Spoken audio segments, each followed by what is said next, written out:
Welcome back to my channel. Last episode में हमने देखा था कि सब लोग मिलकर घूमने का प्लान बनाते हैं और तेसंग डिसाइड कर लेता है कि इस बार मैं हिसुक को प्रपोज करके रहूंगा। कहानी में आगे हम देखते हैं कि तीनों सहेलियां रेस्टोरेंट में स्नैक्स एंजॉय कर रही होती है। सूजी कहती है कि मैं तेसंग और क्यूंजू को भी बुला लेती हूँ। ये सुनकर यूनसंग गुस्से में कटोरी को टेबल पर पटकती है और सूजी को उन दोनों को बुलाने से मना कर देती है। हिसुक पूछती है, अरे क्या तुम्हारा और क्यूंजू का फिर से झगड़ा हो गया है, तभी तुम ऐसे ड्रिंक कर रही हो। सूजी हंसते हुए हिसुक को कहती है कि तुम भी तो ऐसा ही करती हो। फिर वो यूनसंग से पूछती है कि तुम दोनों का झगड़ा किस बात पर हुआ। हिसुक भी कहती है, ये पहली बार तो नहीं है जब तुम दोनों की लड़ाई हुई है। यूनसंग कहती है, ये तो है, लेकिन उसका इतना अजीब फ्रेंड कैसे हो सकता है। सूजी कहती है, क्या तुम क्यूंजू के फ्रेंड की बात कर रही हो। वो कहती है, हाँ, क्यूंजू इतना अमेजिंग है, लेकिन वो कुछ ज्यादा ही सीधा है और ये देखकर कभी कभी मेरा मूड ऑफ हो जाता है। वो बताती है कि मैं क्यूंजू के बचपन के फ्रेंड से उसके साथ मिली थी। पहले तो मुझे लगा कि वो बहुत अच्छा है। हम देखते हैं कि क्यूंजू का फ्रेंड डोंग्यू उससे कह रहा होता है कि तुम्हारी गर्लफ्रेंड तो बहुत सुंदर है। फिर वो दोनों थोड़ी देर कैजुअल बातें करते हैं। अब वो यूनसंग को क्यूंजू के बचपन की बातें बता रहा होता है और यूनसंग ये सुनकर बहुत खुश हो रही होती है। फिर वो क्यूंजू से कहता है कि मेरी जॉब भी इसी शहर में लग गई है। क्यूंजू उसे कांग्रेचुलेट करता है। वो क्यूंजू से कहता है, क्या तुम्हारे घर के पास का एरिया रहने के लिए अच्छा है। क्यूंजू कहता है कि वो एरिया बहुत अच्छा है। तो वो कहता है कि ठीक है, फिर मैं तुम्हारे घर के पास में ही रूम ले लेता हूँ। बैकग्राउंड में यूनसंग अपनी सहेलियों से कह रही होती है कि मुझे उस वक्त नहीं पता था कि वो हमारी लाइफ को इतनी बुरी तरह से इफेक्ट करेगा। नेक्स्ट सीन में यूनसंग और क्यूंजू लंच के लिए रेस्टोरेंट में बैठे होते हैं। तभी क्यूंजू को डोंग्यू की कॉल आती है। क्यूंजू उसे कहता है कि मैं रेस्टोरेंट में यूनसंग के साथ लंच के लिए बाहर आया हूँ। तो वो क्यूंजू से पूछता है कि क्या मैं भी तुम्हें ज्वाइन कर सकता हूँ।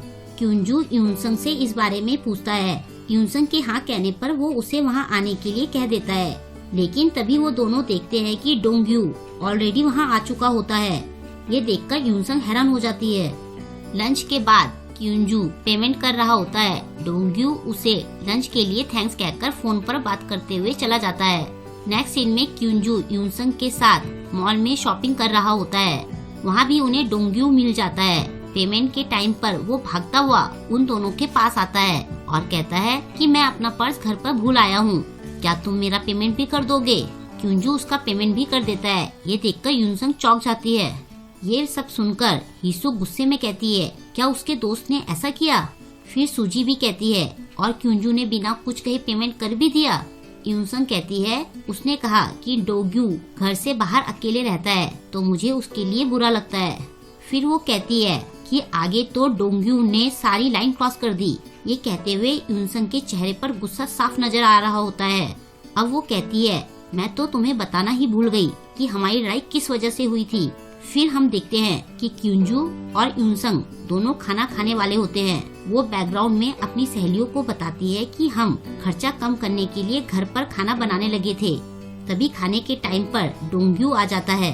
वो क्यूंजू से पूछता है कि क्या तुम मुझे थोड़े चावल दे दोगे, मेरे सामान की डिलीवरी कल होगी। ये देखकर यूनसंग फिर से हैरान हो जाती है। डोंग्यू देखता है कि वो दोनों खाना खाने वाले होते हैं तो वो भी ये कहकर खाने बैठ जाता है कि मैं भी तो देखूं कि तुम दोनों ने खाना कैसे बनाया है। फिर वो कहता है कि मेरे घर का हीटर खराब हो गया है तो आज रात को मैं यहीं रहने आ जाता हूँ। यूनसंग कहती है कि वो क्यूंजू के घर के पास ही रहता है तो वो और दिन भी बार बार मुझे क्यूंजू के घर में मुझे आते जाते दिखने लगा। और तो और उसने तो हद ही कर दी। वो क्यूंजू के घर से खाने का सारा सामान ले जाने लगा। वो उसके घर से अपने बैग में भर भर कर सामान ले जाता रहता है। और पिछली रात को तो मैंने उसे वो हुडी पहने देखा था जो मैंने क्यूंजू के साथ मैचिंग पेयर में खरीदा था। ये देखकर मुझे बहुत गुस्सा आ गया और फिर मैंने उसे सुनाना शुरू कर दिया। फिर हम उन दोनों को लड़ते हुए देखते हैं। यूनसंग उसे कहती है, क्या तुम्हारा अपना घर नहीं है, तुम जब देखो यहाँ पड़े रहते हो। वो कहता है, ये मेरे फ्रेंड का घर है, मैं अपने फ्रेंड के साथ अपनी पुरानी बातें याद करता रहता हूँ। तो वो कहती है, तुम जब देखो यहाँ खाते रहते हो और क्यूंजू के घर से सामान भी चुरा कर ले जाते रहते हो। वो कहता है मैंने कुछ चुराया नहीं है, बस उधार लिया है। ये सुनकर वो कहती है तुमने कभी उसके पैसे वापस नहीं किए हैं, तुमने तो टॉयलेट पेपर तक चुरा लिए, मैंने खुद तुम्हें चुराते हुए देखा था। उन दोनों की लड़ाई और बढ़ जाती है। तभी क्युंजू उन दोनों को डांटते हुए चुप रहने के लिए कहता है। फिर वो यूनसंग को अपने साथ नेक्स्ट रूम में बात करने के लिए ले जाता है। यूनसंग उससे डोंग्यू की शिकायत कर रही होती है, तो वो गुस्से में कहता है कि तुम्हें उससे ऐसे बात नहीं करनी चाहिए थी। मुझे पता है कि तुम क्या कहना चाहती हो, लेकिन तुम्हारे बात करने का तरीका बहुत गलत था। वो कहती है मैंने कुछ गलत नहीं किया। तो क्युंजू कहता है वो मेरा दोस्त है, अगर उसने कोई गलती की भी है तो मुझे ही उसे ये बताना चाहिए था, लेकिन तुम्हें उस पर पहले ऐसे चिल्लाना नहीं चाहिए था। मैं तुम पर गुस्सा नहीं करना चाहता था। यूनसंग रोने लगती है तो क्युंजू उसे खूब सारा टॉयलेट पेपर निकाल कर दे देता है। यूनसंग ये देखकर और चिढ़ जाती है और गुस्से में चिल्लाते हुए वहाँ से चली जाती है। उसकी दोनों फ्रेंड्स टॉयलेट पेपर वाली बात सुनकर बहुत हंस रही होती है। वो कहती है मैं वैसे ही उसके फैन की वजह से अपसेट थी और ऊपर से क्युंजू भी उसकी साइड ले रहा था। हिसुक उसे कहती है कि अगर तुम्हारी जगह मैं होती तो मैं शुरू से ही रोना स्टार्ट कर देती, और फिर वो रोने की एक्टिंग करके दिखाती है। और सूजी कहती है कि मैं तो चानह्युक के सिर पर ही मार देती। तभी चानह्युक और क्युंजू वहाँ आ जाते हैं। थोड़ी देर बाद क्युंजू और यूनसंग बाहर खड़े होकर बातें कर रहे होते हैं। वो पूछता है क्या तुम अभी भी मुझसे गुस्सा हो?